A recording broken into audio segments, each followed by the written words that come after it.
rise and continues to put food on Americans' tables. But I believe our greatest natural resource is our people, who display their consideration, compassion, and care every single day. I am so proud to be a Kentuckian, and I know that all of you gathered here tonight are as well. To begin with, I want to invite Pastor Corey Shull of Burnett Baptist Church in Louisville up to say an opening prayer.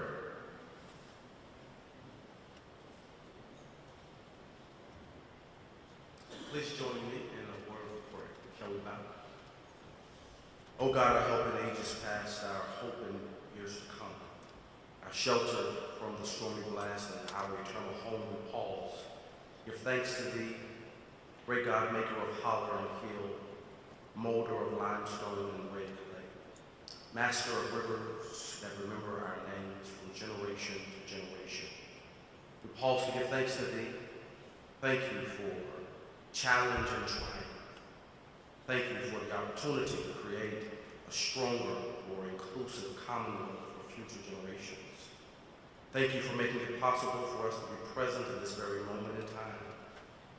We gather in the spirit of this Commonwealth, born of cabins and courage, of coal dust and books, of hands that worked with soil and voices that sang freedom before it was fully heard.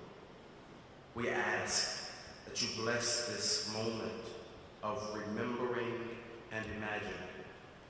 As the poet farmers of our Commonwealth has taught us, help us to love what is local, not out of fear of the world, but out of care for one another. Teach us again that to belong, to tend, to stay, to repair what has been broken and refuse the lie that damages destiny. In the spirit of Wendell-Berry, we acknowledge the stories carried in Kentucky seals. Like bell hooks, we remember stories of enslavement and survival, of migration and making home. As Georgia Davis Powers taught us, we remember the mothers who whispered hope into tired ears and children who learned early how to be strong and soft at the same time. We ask thee, O God, to let no policy forget them, to let no future be built without them. Remind us that justice without compassion is folly, and progress without care is cruel. Anchor our debates in dignity, steady our disagreements with grace, shape our power with responsibility. We ask thee, O God, to bless Governor Beshear and all entrusted with leadership. Give them clear eyes to see what is, brave hearts to confront what must change, and humble spirits to listen, especially to those whose voices have been too often dismissed and silenced. May this address be a commitment to the common good.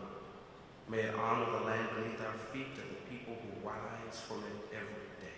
Teachers and miners, nurses and farmers, dreamers and doers, elders and children. And when we leave this place, may we carry Kentucky with us, not just as a state on a map, but as a promise we keep. We ask these things and so many other things that burden our hearts. In the name of Anselm's unmoved mover, in the name of Jeremiah's balm and doing, in the name of Ezekiel's will in a will, in the name of Merton's comments. Amen.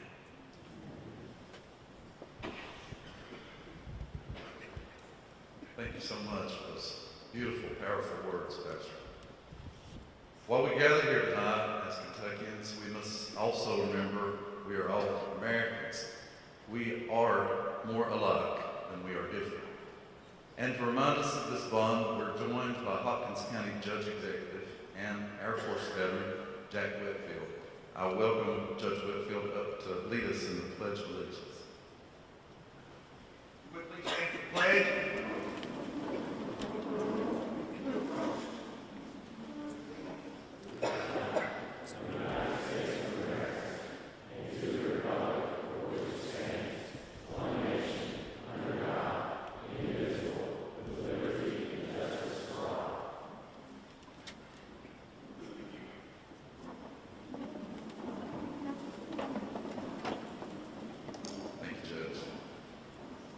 Thank all of you for being here for this important event this evening. Tonight is a night to look to our future, lay the groundwork for where we are headed as a people. But it's also a night to reflect on our history. That makes this building a perfect venue for tonight's speech because we are gathered at the Thomas D. Clark Center for Kentucky History. I was really fortunate to know Thomas Clark. He was a true gentleman, one of our greatest writers and historians who preserved stories of those who came before us. He documented the lives of all who lived and died along the Kentucky River that winds nearby, those who worked the fertile ground here, who forged our way of life and passed down traditions that live on in us as Kentuckians today. It is the work of each generation of Kentuckians to decide how best to honor the heritage and legacy we've inherited, and how best to chart the way forward. So tonight, together, we will use this moment to take stock of where Kentucky is at the dawn of 2026, as well as the path forward. Friends, neighbors, Kentuckians, to lead us on that way, I'm very honored to introduce to you the Governor of the Commonwealth of Kentucky, Andy Beshear.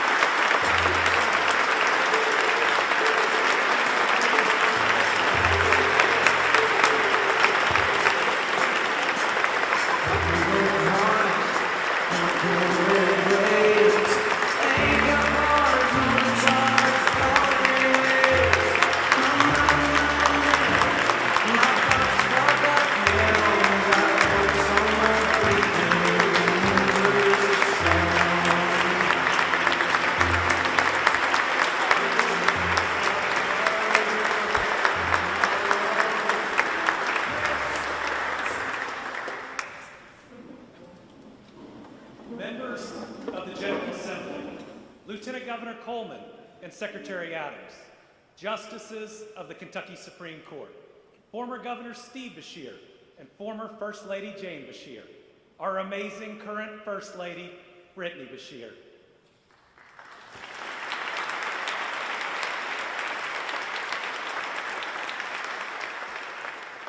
And to every Kentuckian and every American watching from home, good evening. Tonight, I'm speaking from the Thomas D. Clark Center for Kentucky History here in Frankfort, as our state capital undergoes its most significant renovation in more than 70 years. The renovation is a reminder that our great democracy at times can buckle, and that cracks in the foundation and stress on the joints can threaten our very future. Because our democracy, our way of life, even the stability of our Capitol building is not guaranteed. Instead, it takes work, effort, and cooperation to sustain, strengthen, and leave a thriving state and a functional country to our kids and our grandkids. Every generation has a solemn duty to safeguard this great experiment that has persisted for more than 250 years. That means every generation must roll up their sleeves and do the work. Over the past 6 years, our people have been putting in that work to secure a brighter future, and we've been doing it together. Together, we're building a future where every Kentucky child can achieve their Kentucky dream, no matter how big. Together, we set an example for all of America, a state where officials are both Democrats and Republicans, a state that's both urban and rural, a state that stretches from the Appalachian Mountains to the Mississippi River, yet we found a way to work together, to find unity, and to succeed. That's why folks around the country are no longer looking down on Kentucky, they're looking up to us. They're looking to find hope beyond the chaos, and they're finding that hope right here.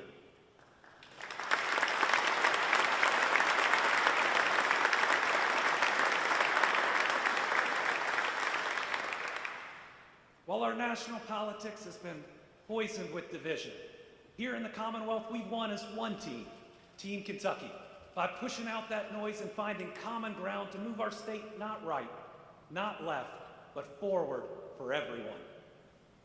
We've done this by recognizing the most important things to our people. They're not partisan. They're not even bipartisan.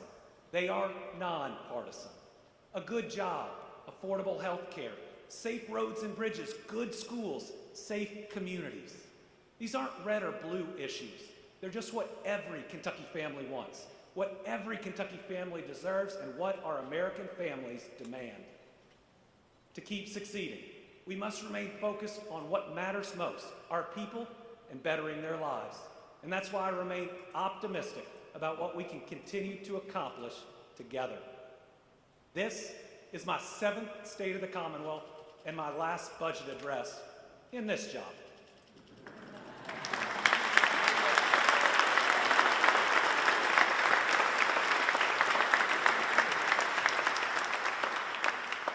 So tonight, I am proud to report once again that the state of our Commonwealth remains strong.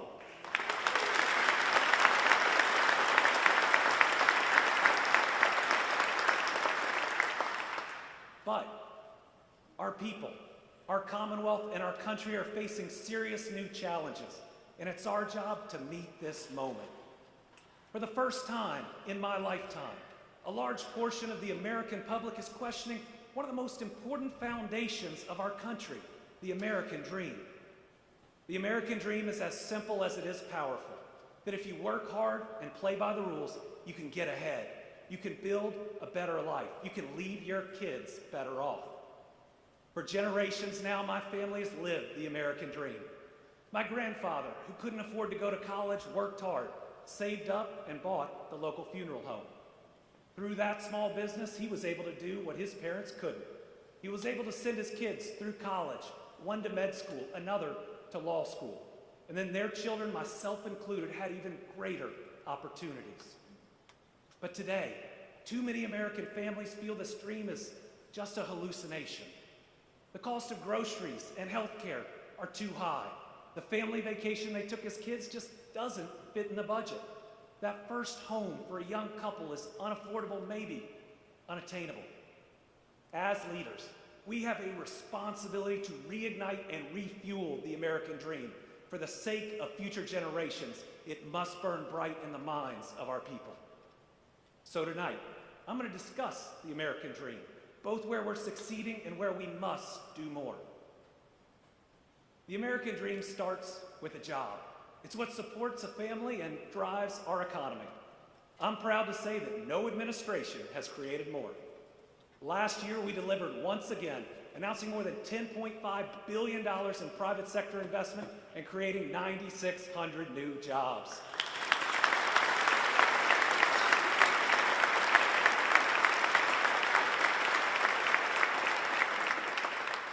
That's the second best year in the history of our state. And that means that this administration has had the first, second, third, and fifth largest years on record.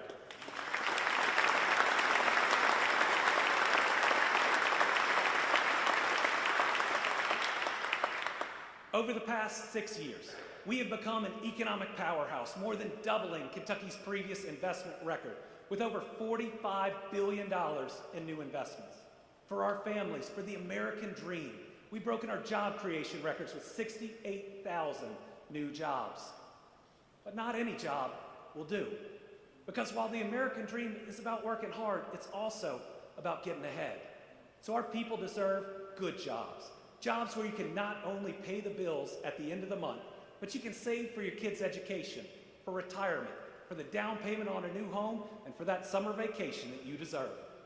That's why I'm proud to report that we have recruited the best jobs in our history, with the highest 3-year average for new wages we've ever seen. Last year, our average incentivized wage was just under $30 an hour.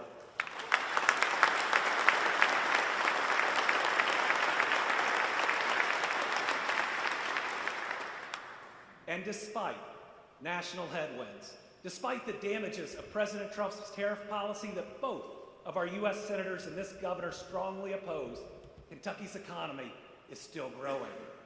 According to a recent Moody's study, most states saw their economy slow and even slide into recession last year. But in Kentucky, we're still expanding, showing our nation what an economy built to last looks like. Take a 10-day window in August, where we welcome more than $6.3 billion in new investment and over 1,000 full-time jobs. 4 iconic companies, GE Appliances, Ford, Apple, and General Matter, all chose Kentucky. On August 11th, GE Appliances announced the investment of $3 billion in new American manufacturing and the creation of 800 new Kentucky jobs. CEO Kevin Nolan shared that when it came to writing the next chapter for GE Appliances, it needed to start in Kentucky. He said, "We're making this commitment because we believe the future of manufacturing is in America and here in Kentucky." We have representatives from GE Appliances with us tonight. Let's thank them for this big investment.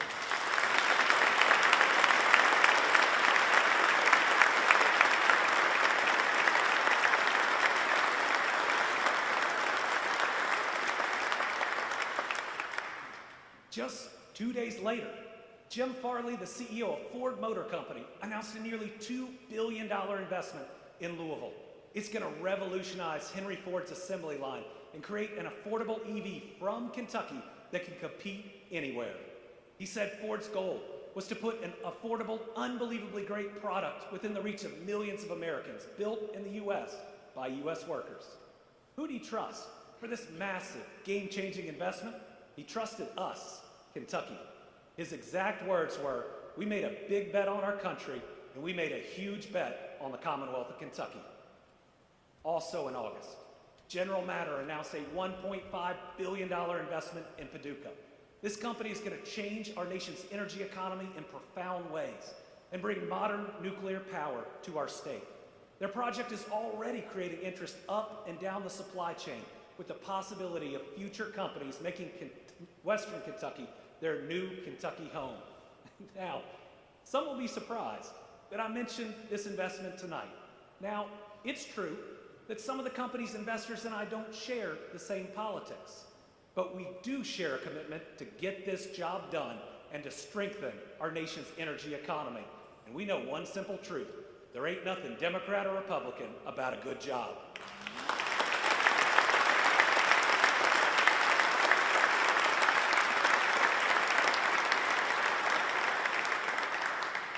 This is how we find common ground. This is how America is supposed to work. Leaders from General Matter are here with us tonight. Let's welcome them.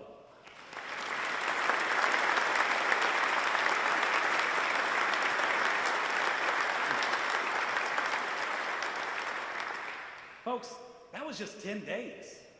Over the rest of the year, we saw great announcements like NITO, creating 220 new jobs right here in Frankfurt. Alta Alloys and Shinsung USA, 95 jobs in Simpson County. Paragon Metal Fabricators, 40 jobs in Pendleton County. Toyota and Steel Blue Components, 163 jobs in Scott County. Lockheed Martin, 70 jobs in Fayette County. Sazerac, 50 jobs in Taylor County. Louisville Brands, 210 jobs in Jefferson County. Morris Packaging, 276 jobs in Marion County. E. Hoffman Packaging, 165 jobs in Hopkins County. And in Glasgow, we celebrated some great news when we closed a deal in person in Ireland with Tate. The company's $61.2 million project is the largest announcement for Barron County in 18 years. It has 400 new jobs.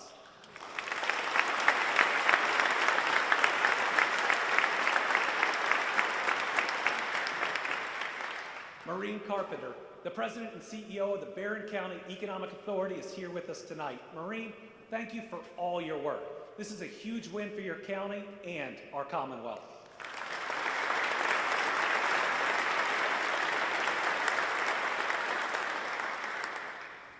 Kentucky, our job creation efforts are being recognized nationally as we secured another top 5 ranking for economic development. That's now 5 straight years of being in the top 5 in the country. And we've been congratulated by the toughest of critics as we secured 3 credit upgrades which say Kentucky is on the upswing. The products we make are being sold all over the world as we have broken back-to-back our record on exports. Of course, I can't miss an opportunity to thank our hard-working unions.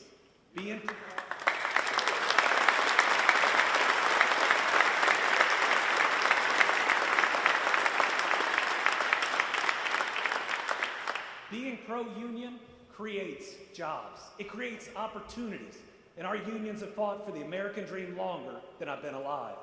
In Kentucky, we've proven you can be pro-job, pro-business, and pro-union. Everyone wins together.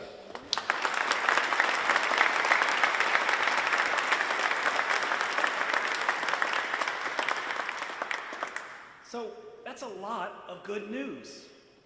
But often on sunny days, there are storm clouds on the horizon.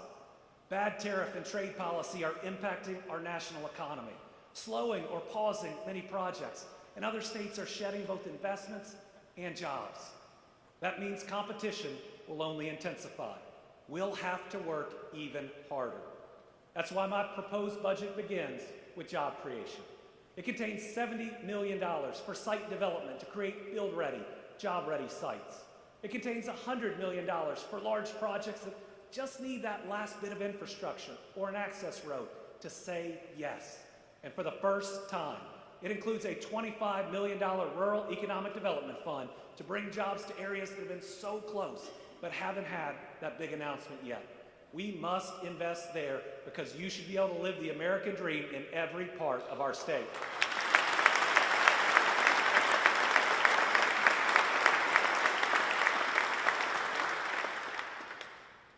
A good job is where the American dream starts, but a home is where it lives.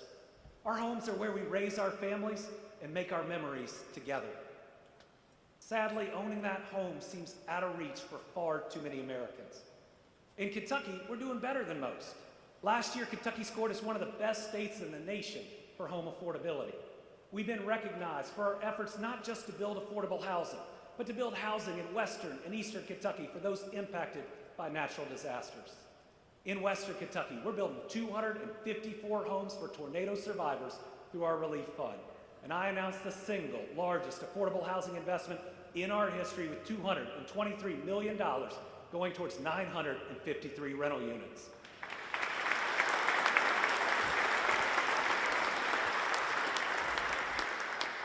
In Eastern Kentucky, we've embarked on the most ambitious rebuilding effort our country has ever seen through our High Ground initiative. With 8 communities underway, this initiative will eventually bring more than 500 new homes to Eastern Kentucky.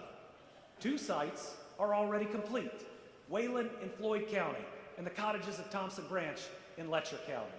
Robbie Williams, the Judge Executive of Floyd County, is here with us tonight. He can share firsthand how a bold housing initiative like our High Grounds can transform a region and its future.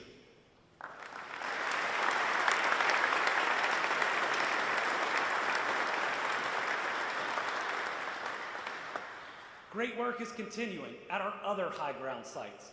Homes are springing up at Chestnut Ridge in Knott County and New Hope in Floyd County. And people like Samantha Turner are already moving into Skyview in Perry County. See, Samantha was volunteering at the Hazard Airport in 2022. She was helping flood victims as they stepped off a National Guard helicopter. In 2025, her home was destroyed by a similar flood. But last year, I got to walk her through her new Kentucky home in Skyview. Now she'll never have to worry when it rains.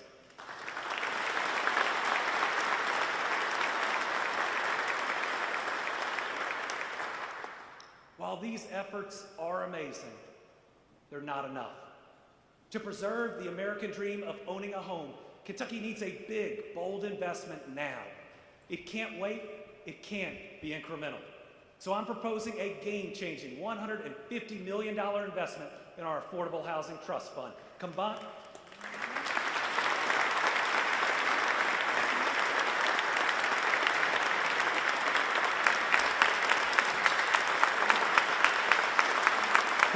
with private dollars that create $1 billion of new housing.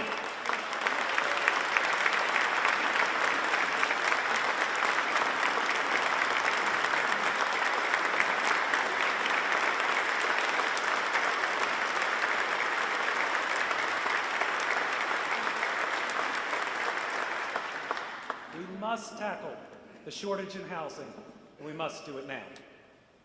While most dreams at night are short, the American dream is about a long, healthy life where you can raise your kids and eventually spoil your grandkids. That's why we've continued efforts to expand health care to keep our people healthy and happy. Our people are healthier and our workforce is better when every Kentuckian can see a doctor close to home. Late in 2024, we opened Norton West Louisville, the first hospital in West Louisville in 150 years.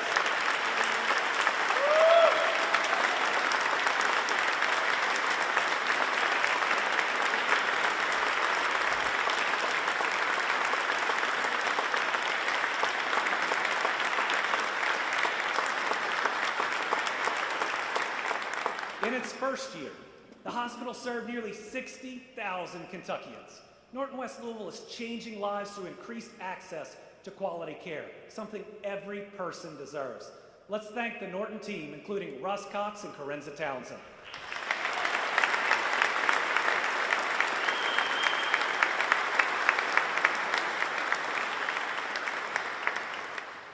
Since 2020, we've also opened the PMC's new Children's Hospital and its Appalachian Valley Autism Center. These facilities serve over 100,000 children, covering 23 eastern Kentucky counties. These services are critical and they're life-changing. Before these investments, parents in eastern Kentucky were told the best thing they could do for their kids was to move. That is wrong. No Kentucky family will ever have to hear those words ever again.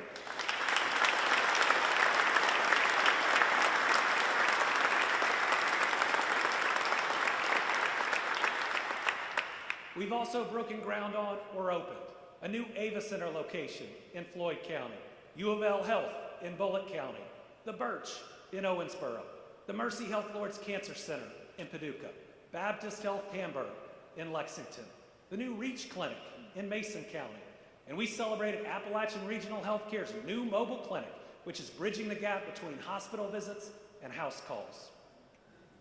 We haven't just expanded access. We've also expanded coverage. I was proud to expand Medicaid to include dental, vision, and hearing.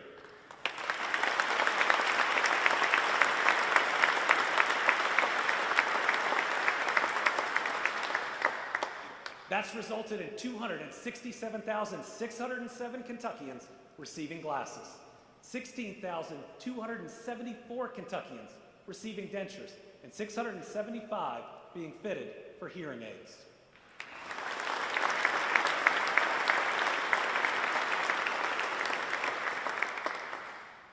When it comes to our fight against addiction, we continue to make meaningful progress that has saved lives, reunited families, and created safer communities. We're now up to 35 recovery-ready communities, and I banned harmful drugs like designer Xanax and deadly forms of kratom. The result? Drug overdose deaths have now gone down 3 straight years in Kentucky, thank God.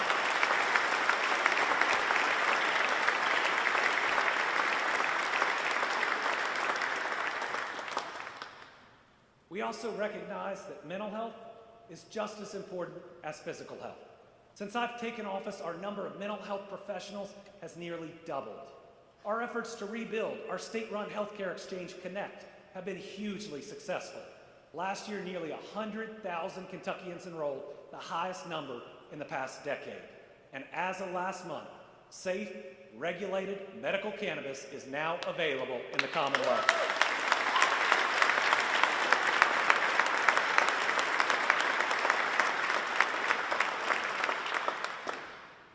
Sadly, a lot of that progress is at risk due to decisions at the federal level. Decisions like Congress voting yes to extend tax cuts for the wealthy, but voting no to extend tax credits for working Americans to afford health care. And the impact of the president's big, ugly bill is going to hit Kentucky the hardest. It could close 35 rural hospitals, fire 20,000 healthcare workers, and eliminate coverage for 200,000 Kentuckians. That ugly bill, it also cuts nursing scholarships at a time when the shortage threatens the quality of care our families receive. The combination of these federal failures threatens the American dream with lost jobs, higher costs, shorter lives, and longer drives just to see the same doctor. That's why my budget pushes back, investing in our people and our health care. My budget fully funds Medicaid even with the increased cost.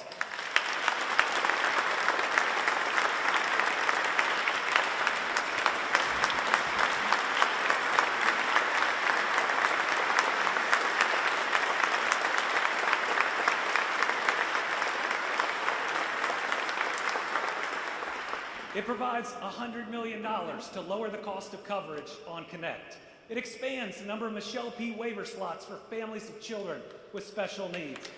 It includes $25 million for nursing student loan forgiveness, and it creates a $125 million rural hospital fund. We simply cannot allow our rural hospitals to close, and we cannot accept a future where a Kentucky woman must travel several hours just to give birth.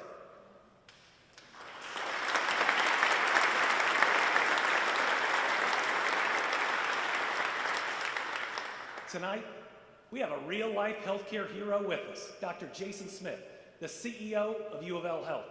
Jason's shown courage leading through COVID-19, speaking out after mass shootings. And recently, he spoke truth to power, writing an op-ed titled Medicaid Cuts Threaten Lives, Jobs, and Kentucky's Future. Jason, please see this budget as a reflection that Kentucky believes in you, and we believe in healthcare for all of our people.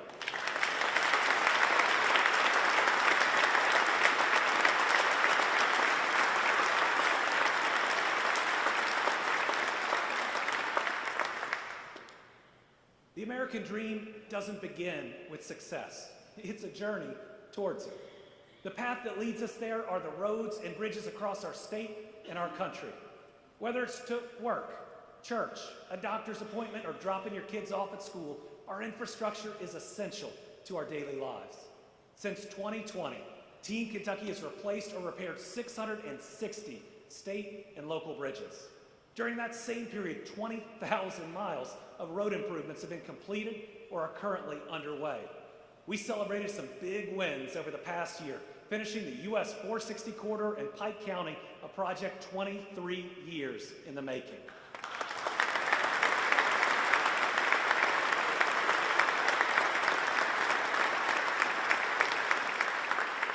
In early November, we cut the ribbon on the completed approach to the I-69 Ohio River crossing, which is going to open up new lanes of commerce in our state and in our region. And this year, we began construction on the final stretch of the Mountain Parkway through the heart of Appalachia.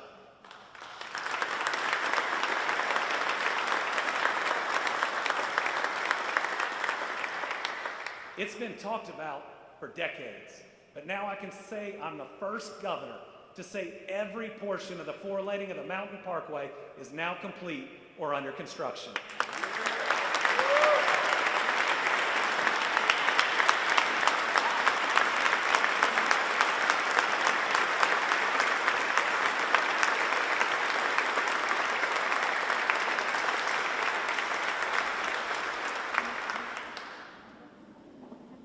The American dream is rooted in hope, but it can be extinguished through fear. So public safety is everyone's job, a job where we work together, where we not only make our people safer, but they feel safer at all times.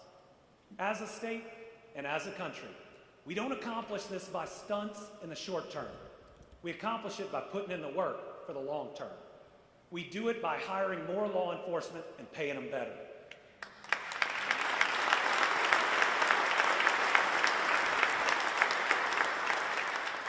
By protecting our children online and on our streets, by reducing recidivism, and through the best natural disaster response in the country.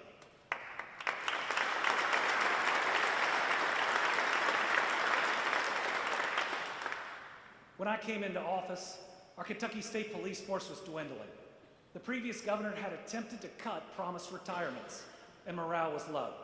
So we rolled up our sleeves, increased pay, and made real changes. Now the full KSP agency is up to 1,896 team members. We put in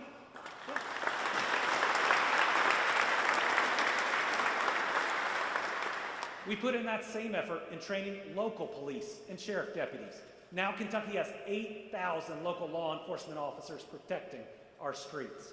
We opened the new Western Kentucky Law Enforcement Training Center, which had its first graduating class of 21 officers.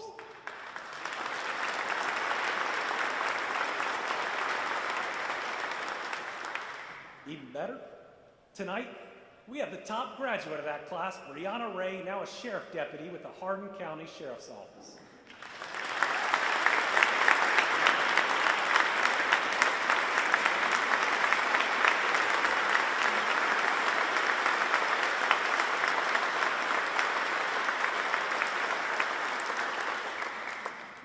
In October, we announced the good work of our state police in protecting our children.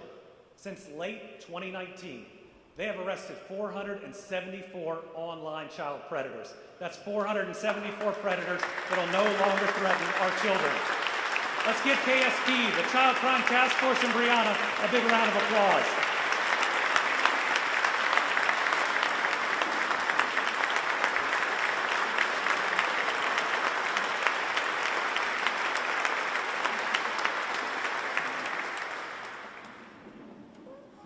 Making our communities safer, it's about more than just arresting criminals. It's about preventing crimes altogether. When a crime doesn't occur, there's no victim, no families left grieving. One way we prevent crime is by working with our inmates to ensure once they're released, they do not violate again. Last year, we did that, securing another record low recidivism rate. A good part of that is thanks to our efforts to provide second chances and real job opportunities. It's not just the smart thing to do. My faith teaches me that second chances are what we're called to do. So last April, we announced more than a dozen new vocational programs in our prisons. Inmates are receiving training in CDL, construction, cosmetology, HVAC, and painting. But it's time to take these efforts to the next level. So we've teamed up with the Kentucky Community and Technical College System, and together with President Ryan Quarles, we're seeking funding for a nonpartisan, game-changing project, a re-entry campus that will make our people safer and make Kentucky a national model. I want to thank our Council of Second Chance Employers who are working together to help continue this important progress.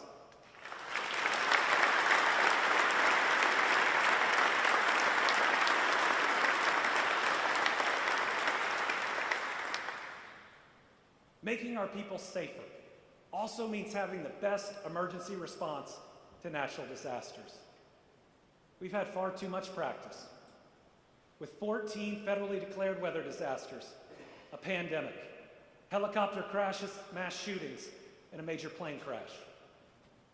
Last February, our state was hit with another devastating flood. In the end, 25 of our fellow citizens were killed. In early April, much of the state endured even more flooding. This time we lost 7 Kentuckians. In May, an EF4 tornado struck through southeastern Kentucky, with 19 children of God taken far too soon. And if natural disasters weren't enough, we suffered the catastrophic UPS plane crash in Louisville. We lost 15 souls to that terrible accident. I want you to remember, these are real people. In response to each of these disasters, our emergency personnel stepped up and showed this country how it's done. Our swiftwater rescue teams were pre-positioned before the floods, jumping into action and making hundreds of rescues. Our National Guard responded time and time again. And in Louisville, 18 different fire departments and 50 fire trucks led by the Okolona Fire Department responded to the inferno, preventing more loss.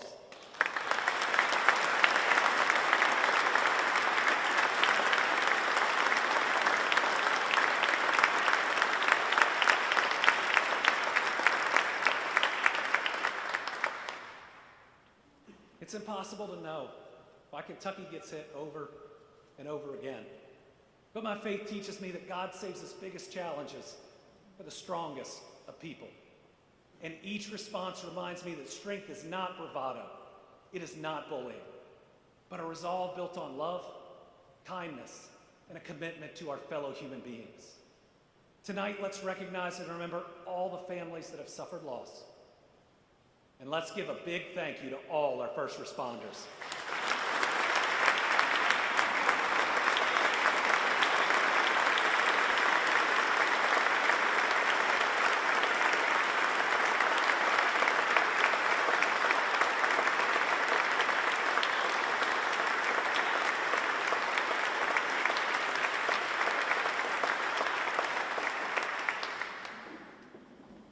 Part of the American dream is about us, the adults, doing well. But the core of the American dream is about empowering our kids to do better. As it says in Psalms, children are a gift from the Lord. They are a reward from him. Our priority always must be the future, and our future is molded in our public schools. I am unapologetically a 100% pro-public education governor.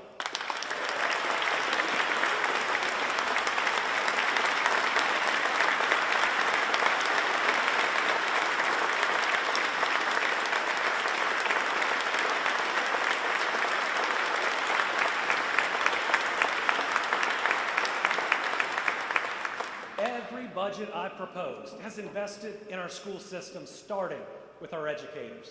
Once again, I'll be doing what's right.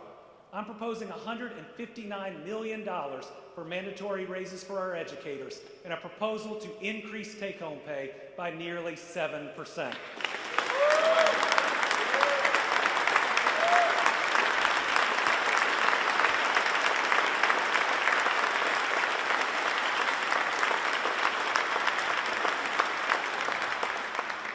My budget also increases education funding per pupil, and it adds $560 million to our teachers' retirements. But that leads me to the most important choice in this session for our future, our businesses, our families, and our children. The single most effective way we succeed in this next budget is by funding pre-K for all.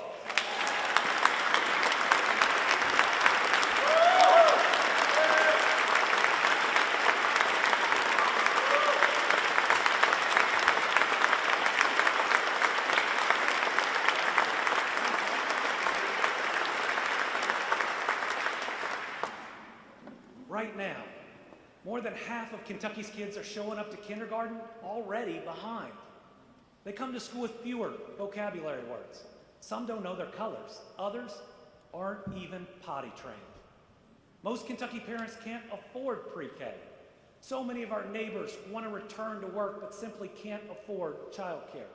And at a time when things cost too much, pre-K saves parents thousands of dollars every year. And one study shows it boosts parents' earnings by nearly $9,000 per year for at least 6 years. Over time, pre-K is projected to grow Kentucky's workforce by up to 70,000 people. And studies show that for every $1 invested in pre-K, we get $10 cycled through our economy. It's clear, Kentucky needs pre-K for all.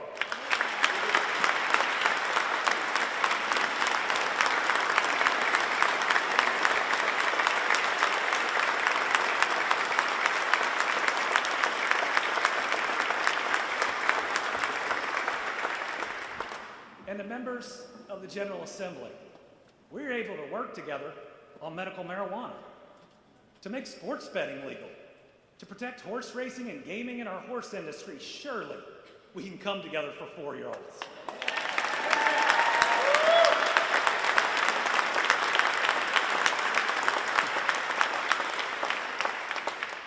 And for those that say pre-K for all is political, let me remind you, 4-year-olds can't vote.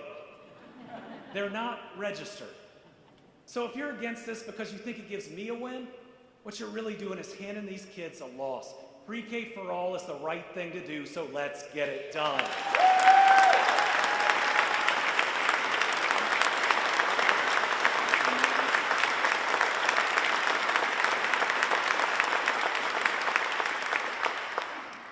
Our state is on a roll. But with the challenge of tariffs, national uncertainty, and more, life's going to be a little tougher than in the past. Without action, Kentuckians are going to suffer. So in addition to our proposed investments in housing, jobs, and healthcare, tonight I have 2 more proposals to help our families. First, my faith tells me no one should go hungry. The miracle of the fishes and the loaves is one of the only miracles that appears in each of the first 4 books of the gospel. That tells us it's pretty darn important. But the actions by the Trump administration to the SNAP program are going to result in soaring costs, and 114,000 Kentuckians are going to go hungry from losing their food assistance. We can't let that happen. That's why my budget provides $50 million to help our hardworking Kentucky food banks do more. Let's give a big round of applause for Feeding Kentucky, their network of food banks, and everyone working to end hunger in the Commonwealth.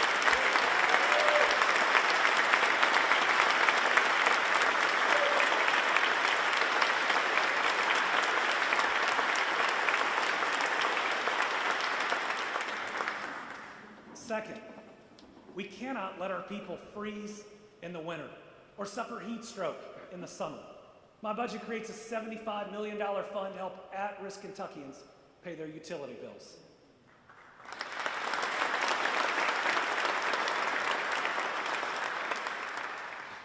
I'll close tonight with a grand understatement.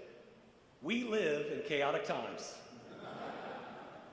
But in such times, I hope and I pray that God grants us the wisdom to see beyond the anger of today's politics to the possibility and the promise that tomorrow holds. And even in chaotic times, we see the goodness of our people. If you need proof of that, look at Trooper Jude Vermillion, Jimmy and Jessica Alexander, Taylor Hall, and Adam Arnold. These heroes exemplify this goodness. When Trooper Vermillion was shot while protecting Kentucky, Jimmy, Jessica, Taylor, and Adam did what we all hope we do in a life-threatening emergency. They stepped up, they stepped in, and they helped save a life. They didn't ask Trooper Vermillion about his background, his politics, or even which basketball team he roots for. They just helped him. Scripture tells us you see that his faith and his actions were working together, and that his faith was made complete by what he did. Some of these good Samaritans are here with us tonight. Let's show them our appreciation.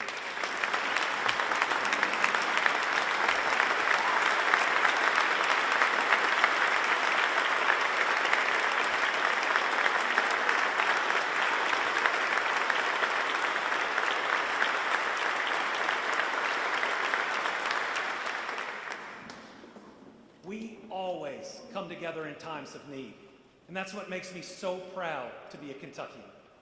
In Kentucky, we've turned down the temperature. We've worked together because our people deserve a government that unites instead of divides, that works for the good of all of us instead of creating an us versus a them. If you walk into the construction project that is our state capitol, you'll find a statue of Abraham Lincoln. His Gettysburg Address is on a plaque on the wall, another reminder that our democracy is indeed fragile.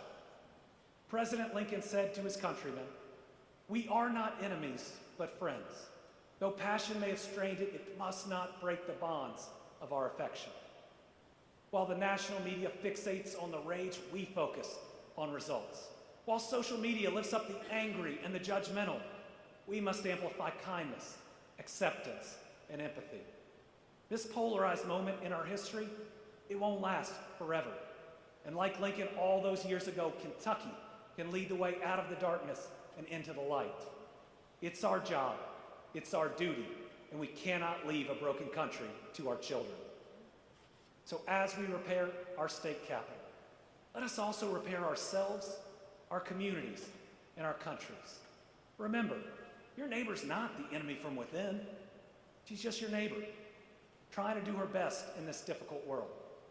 This moment in our history, how we conduct our business today, is going to determine how future Kentuckians view us. Did we favor division or unity, discrimination or inclusion? This is the moment we've been entrusted to navigate. So let's stay focused and deliver a 2026 filled with prosperity and promise. Thank you. God bless the Commonwealth of Kentucky. God bless the United States of America, and good night.